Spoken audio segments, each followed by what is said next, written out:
Hello everyone, my name is Maria López Rubio. I am a full-time research and teaching fellow of the Spanish Ministry of Education in the Department of English and German Studies at Universitat de Valencia. It is a pleasure for me to be here today as a speaker at the 7th LIB Subtitling and Accessibility Symposium organized by Universitat Autònoma de Barcelona on the 5th and the 6th November 2020. This video is a Creative Commons License Attribution, Non-Commercial, No Derivatives 4.0 International CC BY NC ND 4.0. The author's email address is maria2.lope@uv.es. Today, I will be talking about LIB subtitling practices for the TV in the Valencian community. I thank you all in advance for your attention, and I hope you can find this presentation interesting.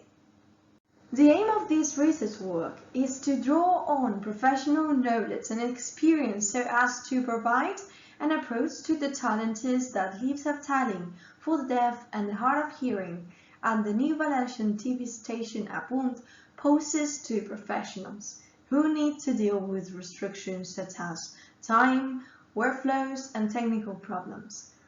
This work also focuses on the strategies used by professionals so as to maintain quality standards. In addition to this, improvement proposals for this practice are suggested.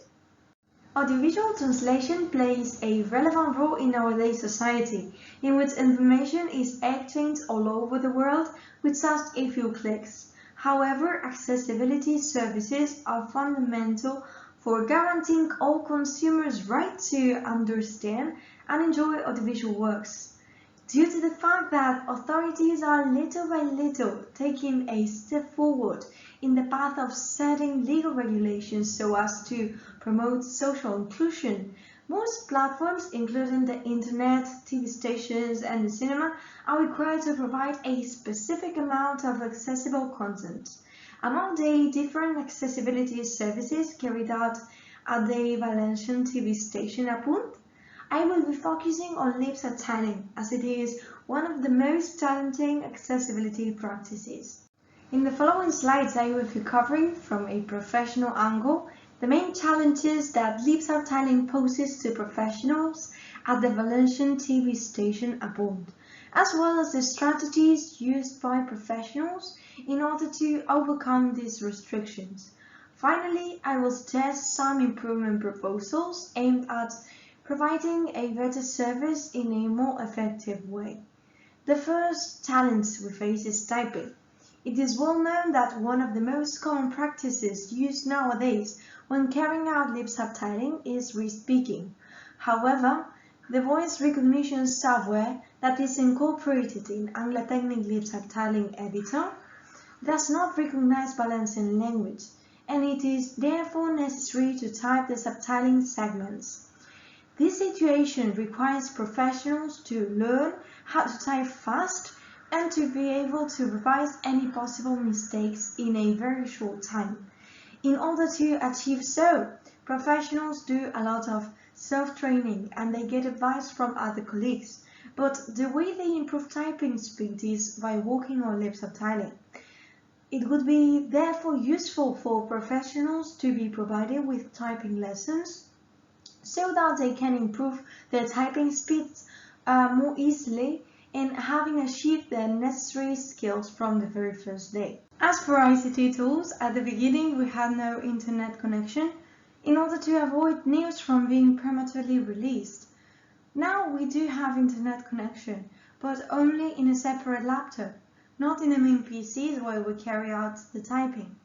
Because the LIB subtitling practice requires professionals to be focused on speakers' discourse, our strategy is using a different computer to look for a determined piece of information, but it sometimes poses additional problems, such as losing time or concentration. Being able to look for information is fundamental for doing previous research, for solving linguistic doubts that may come up during the practice, as well as for revising the text before it is sent. For this reason, a proposal for improving the quality of the service in this case is for professionals to be provided with a fast internet connection in all the devices we work with. When it comes to workflows, in the subtitling team we take turns of 30 minutes maximum, and we should be resting for the next 20 minutes, but this is hardly ever the case, as we need to be covering other aspects such as communicating technical issues, keeping on making other contents accessible, or revising colleagues' work, for instance. So the common strategy when workflows are so high is taking turns. There is normally more than one professional in the room, so that a person that is not typing at that moment can be in charge of other tasks. While a person is live subtitling, others are carrying out non-live subtitling of programs, revision, or audio description, for example. Other times, colleagues are in charge of looking for information or doing terminology research for live subtitling programs to come. And professionals that are not carrying out live subtitling in a determined moment may ask for any documents or program planning in advance so as to write useful information down, such as names and dates. Due to the fact that workflows are normally so high, especially in important situations such as live subtitling during election time, when the level of stress and difficulty grows in a considerable way, an improvement proposal would be to increase the number of professionals working in accessibility services so that they can carry out live subtitling in a more effective way while making sure they can take the necessary rests between sessions. And last but not least, the main tool for quality control are colleagues' revisions. It must be said that the subtitling team does not have direct access to users' feedback, so they rely on CVMC guidelines standards, on their previous academic and professional experience, as well as on linguists' advice to provide this service in the best conditions. Tools providing users feedback and reception studies could be useful sources for professionals to have access to a tool that takes record to users' feedback so that we can know which aspects are helpful to consumers and which are their preferences and real needs. Another important resource would be arranging meetings every few weeks with a representative group of potential users so that they can give professionals their feedback on the product. In order to summarize the main points of this presentation, we can conclude that it is crucial to guarantee quality media accessibility services while assuring appropriate working conditions for professionals so as to take a step forward to a more inclusive society in which the rights and the needs of all consumers are covered in equal conditions. And now, having finished my online talk, I would like to thank you all for your kind attention, and I will be glad to receive any questions or comments that you deem appropriate. Thank you so much, and I hope to see you all in person as soon as this situation gets better. Goodbye.